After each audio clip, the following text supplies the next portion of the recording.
Alright, magandang gabi po sa inyong lahat mga kababayan, Batang Maynila to, meron na namang sinasabi itong ating Vice Presidente. Sa isang interview sa kanya, sabi niya, siya daw ay gustong ipakulong at ipapatay ng Administrasyong Marcos. Ayan po yung sabi ni VP Duterte. Pero bago yan mga kababayan, mayroon lang tayong pag-usapan. Kasi po, dyan po sa lungsod ng Maynila, ay inendorso po ng Iglesia ni Cristo o INC si Isko Moreno Dumagoso para mayor ng Maynila. So syempre, sabi ng mga panatiko ni Isko, panalo na kami. Sure win na. Kasi inendorso kami ng Iglesia ni Cristo. Well, mga kababayan, meron lang akong gustong liwanagin kasi baka kayo ay nape-fake news. Sapagkat hindi po porke inendorso ng INC ang isang kandidato dyan sa Maynila, sure win na. Bakit? Eto, may papakita lang ako sa inyo para alam ninyo, para hindi kayo nagogoyo, mga kababayan. Sa buong Metro Manila po, ang Iglesia ni Cristo ay 373,147. Siguro approximate lang po ito. Ibig sabihin, hindi po ito yung eksaktong numero. More or less, 373,000 sa Metro Manila, sa buong Metro Manila. Ilan lang yung sa Maynila? Kung 373, ilang ba ang lungsod sa Metro Manila? Marami. So, pag hinati-hati mo yan, konti lang. Konti lang ang miyembro ng Iglesia ni Cristo dyan sa Maynila, at hindi naman lahat yan susunod dyan sa sa bossing nila dyan Hindi naman porke sinabi ni Manalo, sunod-sunuran yung mga miyembro nila Malay ba nila kung sino iboboto ng mga miyembro? So lang yan, sabi-sabi lang yan na iboboto ako. Bakit ako? Uto-uto? Uto-uto ako na susunod dun kay Manalo kahit miyembro pa ako?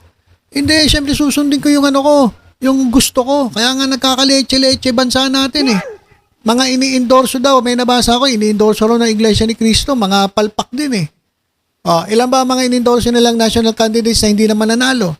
So wag po kayo maniniwala na porke ini-endorso ng Iglesia ni Cristo ay panalo na. Kalokohan po yan.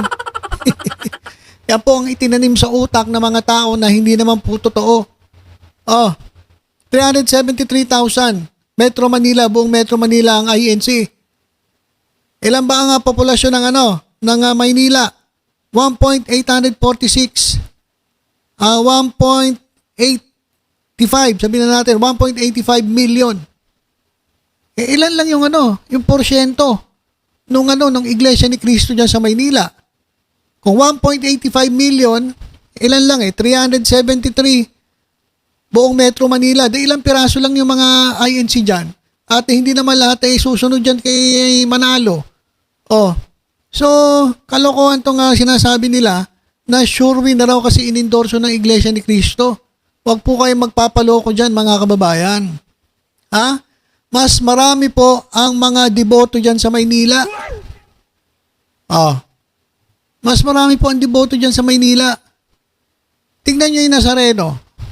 Hindi kaya gawin ng yan.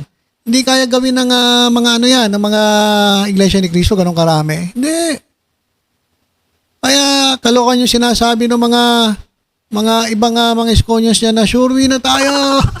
Panalo na tayo. Inendorso tayo ng Iglesia ni Cristo ni Manalo. Iglesia ni Manalo. Huwag po kayo maniniwala. Hindi po totoo yan. Kaya mga kababayan, huwag po kayo magpapaloko. Ang pinakamaganda niyan, iboto ninyo yung nasa puso ninyo. Iboto ninyo ang talagang nagmamahal sa Maynila. Iboto po ninyo ang tapat at totoo. At walang iba po kundi si Mayor Hani Lacuna, mga kababayan. Yan po yan. Porque ini-endorso na Iglesia ni Cristo, panalo na. Sus! Fake news po yan. Kung kayo maniniwala sa ganyang klaseng mga pananaw. Hindi po totoo yan. Okay, kaya mga kababayan muli paalala ko lang, Mayor Hanny Lacuna at buong ticket ng Asenso Manileño sa Mayo 12 dyan po sa Maynila. Okay. Sige na, pag-usapan natin itong si Inday Sayad. Inday Sayad daw eh. Doon sa nabasa kong comment ng ating kababayan, Inday Sayad daw eh. Kasi, sa totoo lang mga kababayan, kung ano-ano sinasabi. Wala na ako narinig talaga dito sa ating Vice Presidente na matino na meron tayong matututunan at wala tayong maririnig na talagang ito'y tumutulong sa gobyerno talaga ng mga araw-araw na ginawa ng Diyos, puro paninira ang sinasabi ng ating Vice Presidente. Dapat to mag-resign na lang, sayang naman yung pinapasweldo natin dito. Diba? Hindi naman nagtatrabaho. Pakinggan natin yung may sinasabi na naman siya. Ang pinagbibintangan na naman niya, itong gobyerno Marcos, na gusto raw siyang ipakulong at gusto rin daw siyang gurgurin, mga kababayan. Pagtsagaan nyo, pakinggan nyo. The hearing on AJK, sa confidential fund mo, and a lot more. Sa tingin mo, meron ka pang aasahan na pwedeng gawin nila sa inyo, ma'am? Really parang they will exhaust everything really to put the Dutertes down. Are you expecting more, ma'am? After the impeachment, arrest of PRRD, this complaint, you think are there more? Are you expecting more, BB? Yes, oo. Kasi, desperate people, they can think of the worst things to do. So, oo, naisip ko yan na hindi talaga titigil hanggang hindi ako makulong or mamatay. Yun na lang naman talaga ang dalawang hindi ba nila nagagawa sa ngayon. Okay, so sabi niya, desperado na raw ang Administrasyong Marcos. Sino kaya desperado? Parang baliktad ata sinasabi niya kasi ang desperado ay yung grupo nila. Desperado na patalsikin itong si Presidente Bongbong Marcos sa pwesto. Desperado pumagsakin ng gobyerno para sila makapwesto. Desperado na mapigilan ng kanyang impeachment. Bakit ba siya ma-impeach? Dahil ba sinabi ni Presidente? Hindi. Kaya siya na-impeach mga kababayan ay dahil meron po siyang kalokohang ginawa. At hindi niya ba ipaliwanag kung saan niya dinala yung confidential funds ng DepEd at ng Office of the Vice President. Ayun po yung mga dahilan kaya na-impeach siya. At ano pa ba? Napaka-desperado nila. Tapos ngayon binabaliktad. Itong gobyerno pa raw ang desperado. At gusto raw siyang at hindi raw titigil hanggat di siya napapakulong at hindi rin titigil hanggat di siya nagugurgur. Ayun ang sabi niya. Ito mga kababayan, unang-una meron bang basihan itong sinasabi ni VP Sara Duterte? O lang, tamang hinala lang. Di ba mga kababayan? Meron ba siyang basihan?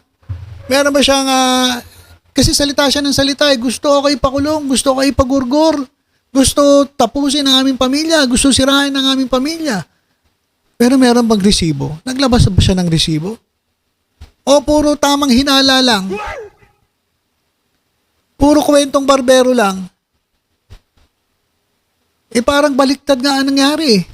Sino ba ang nagbabanta, nagugurgurin niya itong si Presidente, si First Lady at itong si Speaker of the House? O di ba siya? Nasabi niya yon kasi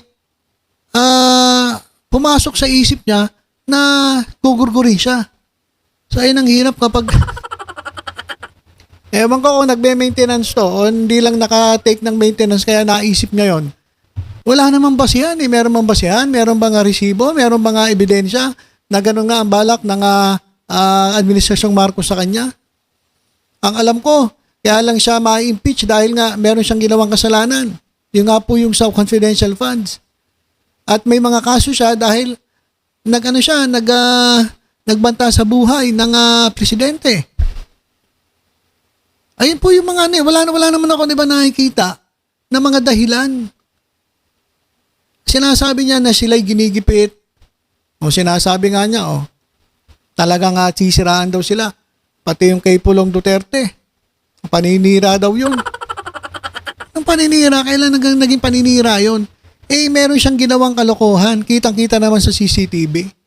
Tapos, sisisihin niyo si Presidente. Sasabihin niyo kayo'y pinopolitika. Walan niyo kayo nga itong namumulitika. Araw-araw na ginawa ng Diyos, wala kayong ginawa kundi mamolitika. Hindi na nga kayo nagtatrabaho. Ano pa sabi? Yun na nga ako, despite yung price sa'yo, parang tuloy pa rin ang ikot mo kahit saan. Well, yes, kasi kailangan ko talaga umikot para ipaintindi sa ating mga kababayan. Yung tatlo na sinasabi ko lagi, sabi ko, marami sa mga mali na nakikita natin sa ating mga komunidad ngayon ay dahil din sa maling ugali natin sa pagpili ng ating leader. Alright, ma'am, sige lang sa inyo, bakit Mali daw ang pagpili ng leader. Kasama ka nga doon sa napili eh. Ha? Kasama ka doon sa ng budol eh. Sa totoo lang eh. Tapos ngayon, eto. Hindi ka na pinapansin ng gobyerno, ngayon magsasalita ka na mali ang pinili ng tao. Pero dati talagang tinataas mo. Sino gusto yung maging presidente? BBM! Sinisigaw-sigaw mo pa nun ngayon. Porque hindi nabigay yung confidential fund mo. Doon nagsimula yan mga kababayan eh. Sa confidential funds, yung tinanggalan siya. Paano ba naman eh? Ang bilis maubos yung confidential fund. Pero yung mga regular funds, under utilization. Ibig sabihin, underutilized. Hindi na pakinabangan ng mga taong bayan yung ibang mga dapat na napakinabangan nila. Kasi nga yung regular funds, yung regular na pondo, hindi po nila naibigay sa tao. Hindi naubos. Ano naubos? Confidential fund. Matakaw sa confidential funds eh. Kaya mga kababayan, ang daming kapalpakan na nangyari sa kanya mga hinawakang mga ahensya, lalong-lalo na yung DepEd. Pinabayaan niya kasi inatupag niya panay confidential fund. Kaya doon po nagsimula lahat yan eh, yung awayan na yan. Binanata ni Tatay Digong si Romualdez, pati si Presidente, doon na nagsimula lahat yan dahil sa pera. Mga kababayan, kaya itong sinasabi niya na mali ang pagpili, kasama ka din. Kasalanan mo rin yan eh. Parehas kayong magkasama kayo nun eh. pangkulong lang. Do you see any hand of local politics in Davao dito sa pagsasamba sa kanya? No? Sa tingin mo meron din bang hand dito ang local politics mo? Sa palagay ko wala. National Palagay talaga ko to, I think. walang kinalaman yung mga candidates ni Marcos sa Davao City sa pag-file ng case. This is purely Philippine National Police at CIDG. Kasi hindi naman ang nagkocontrol ng mga candidates ni Pangulong Marcos doon sa Davao City ay hindi naman sila eh. Sila ang kinokontrol. Si Nograles, si Alan, si Lopez, si Campos, sila yung kinokontrol ng national. At gustong isa yun sa mga strategy ng national na kapagsakin yung pamilya namin. I'm sorry, have you seen the video? It's viral already on social media. Have you seen it, ma'am? I've seen a portion of the video. Hindi ko na nakita yung buong video.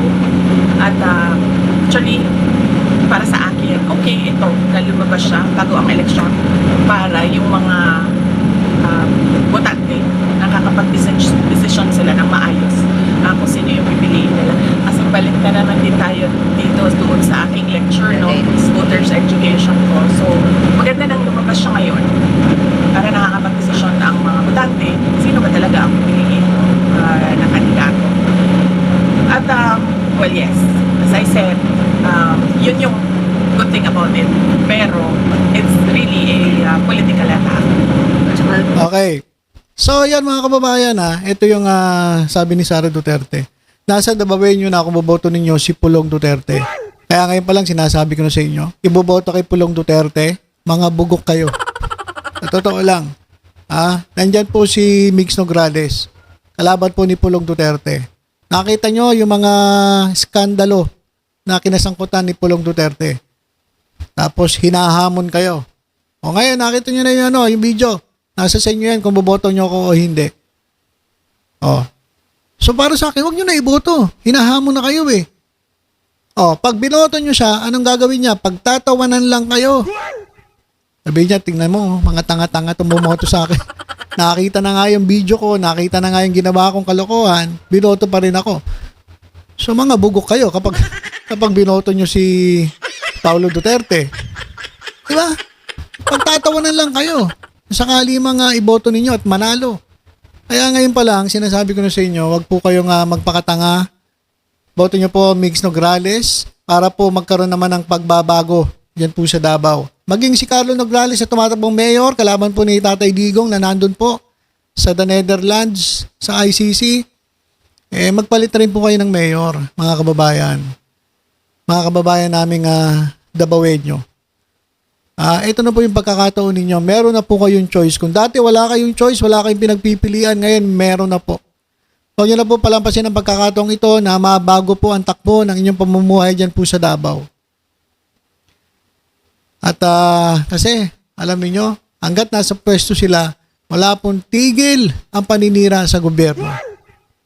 Kaya nasa kamay po ninyo, mga kababayang Davaoenyo, yung inyong kinabukasan. Nasa kamay ninyo ang pagbabago dyan po sa inyong lugar sa Davao. Kaya mag-isip po kayo, mga kababayan. At tungkol naman sa sinasabi ni Sara Duterte na gusto siyang ipagurgor at ipakulong ng Dinasyong Marcos, ayun daw ang kanilang talagang layunin o gustong mangyari kay BP Sara. Well, ako, hindi man ako basta-basta maniniwala. Alam nyo, maraming sinasabi to na chismis lang eh. Ilabas mo ang resibo, Madam Vice President. Ilabas po ninyo yung